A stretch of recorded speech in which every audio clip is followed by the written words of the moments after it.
What's going on, guys? Welcome to Rob's house. We are doing a mod today on the C8. We actually are doing a little bit of a collab here with Mighty Mouse Catch Cans. They've sent me their new 6th generation can, and they have a prototype bracket that we're going to test out today for the convertible C8 Corvette. So they already had a kit for the coupe, but the convertible is a little bit trickier because obviously we don't have as much space back here. On the coupe, you just have a slope here and you can directly see the engine. In the convertible, you can't. So I'm gonna show you guys how we do this install in a convertible. So first of all, we're gonna pop the rear. And once that's fully up, which it is, you can let go of your butt. I just did it with my remote. You can do it from inside the car too, it doesn't matter. We're gonna pull the access panel off. So there are a number of, this looks like T15 or T20 Torx. We're gonna pull all those guys off and pull our cover off here, and then I'll show you how we install this can. All right, guys, so now this might be a little bit difficult to see. All right, so there's a couple things in here that all look like they could be PCV, but I'll show you which one is actually the PCV. So it's not this guy, it's not this guy. I'm on the passenger side of the vehicle, by the way. It is that guy. So this guy needs to come off, and if you trace it, it comes, it's this top hose. So it runs along here and goes into the intake right here. All right, so that's what we're gonna replace, and we're gonna run the can in line. Now, why is this tricky on the convertible? It's tricky because on the convertible, there's nowhere on this side to mount it. Okay, so the bracket that we got is gonna allow us to mount the can over here on this side, which is the driver's side. And then basically, we have to run the hoses to both of those spots. So it's really easy to remove PCV stuff. These hoses just pop right off. So you can literally just push in and pop it off. See, I already got one of them off by just pushing this tab in. And then this is just held in with a clip. So I'm literally doing this one-handed. You can pull it right out of these clips. And then on the other side, I know my hand's blocking it, but same thing, just squeeze and pull this guy off. And boom, we're free.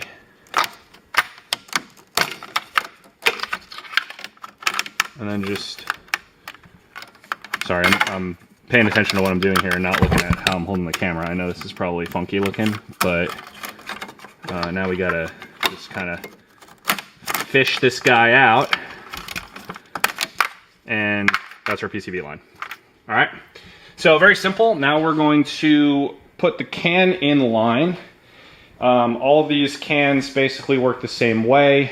It'll be labeled on here. I believe the red one is the one that goes to the one that's red capped is the inlet. So that's the or the exit rather. I think this is the one that goes back to the intake manifold. This is the one that comes off of the valve cover. So I'm going to show you guys how we install this. So they provide some hoses. So I have a big hose and a little hose. Now the smaller diameter hose, this is a drain extension. So to make it easier to drain the can, we can route that somewhere. The big hose is the one that we're gonna actually use. We've got our fittings that go onto the OEM ports, right? We are gonna have to cut the line to size.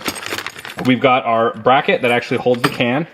We've got, this is the drain extension kit. We might not actually need that, we'll see. And then we've got the AN lines, the AN fittings that go onto the actual can. So it's pretty simple. Mighty Mouse always does push lock stuff because this is just a PCV system, so it's not gonna have a ton of pressure. So that makes it kind of easy. You basically just put some grease or WD-40 or whatever on these, oil, whatever, and you can push them onto these fittings. So what we'll do first is we'll test fit the can with the bracket in there. And then once we have it mounted, we can figure out how to cut this hose to size so that we have, you know, one going to each side. And I will show you guys what that looks like in a second. All right, guys, so I pulled up the install photo here, or the mounting image photo that Mighty Mouse gave me. And if you look at this, when I initially looked at this, I was thinking we mount it over here. We actually don't. It's going to mount in this space. So we got a nice big open space here on the side. If we can focus, yeah, we got a nice big open space here on the side, and the can is going to mount nice right there. It is worth noting the catalytic converter is literally right there. So the only thing that might be a little tricky here is going to be potentially draining the can. And we have a drain hose extension, but honestly, I might not use it because I'm afraid it'll melt from that cat. So as long as we have enough room underneath and I can get like a little plastic cup in there or something so that I can drain the can, we should be all right. I'm not super worried about that, but yeah. Let me mock this up and I'll show you guys what I'm talking about. All right, guys, I got the can mounted up. Fits great.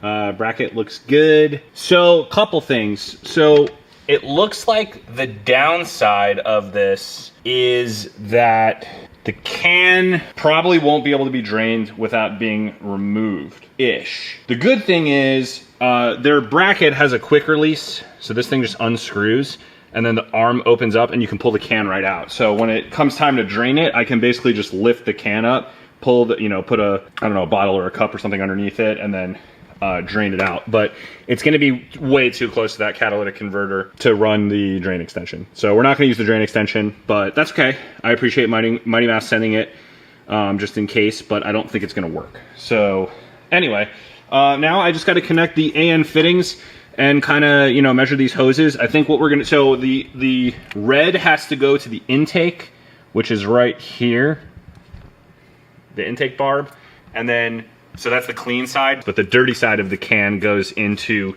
the valve cover barb, which is the one down here. So I'm just gonna connect those fittings, get those hoses connected, and I'll show you what it looks like. All right, guys, so we're all buttoned up here. I got the push locks on. Got our, like I said, our dirty side routed around, coming off the valve cover. It's kind of hard to see from this angle, but coming off the valve cover right down there. And then we got the clean side going, same thing, looping around and going to the intake. I probably could have ran the clean side straight to the intake, but I had the extra hose, so I kind of just zip tied them together and ran it around. This is how Mighty Mouse's instructions looked. So that's pretty much it. Let's fire her up and make sure that we don't get a code, which we shouldn't. One of my friends is here. Hi, Steve. Brace your ears. We're not gonna remote start because the top is up. Let's, here also, let's open the garage here. All right, let's see. Top not secure. Yes, I'm aware.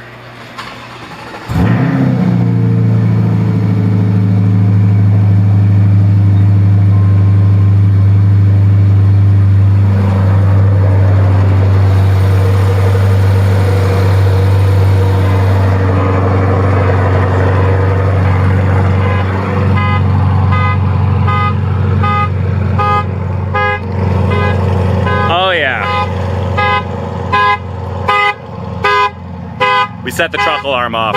You know your exhaust is loud enough when it sets the truck alarm off.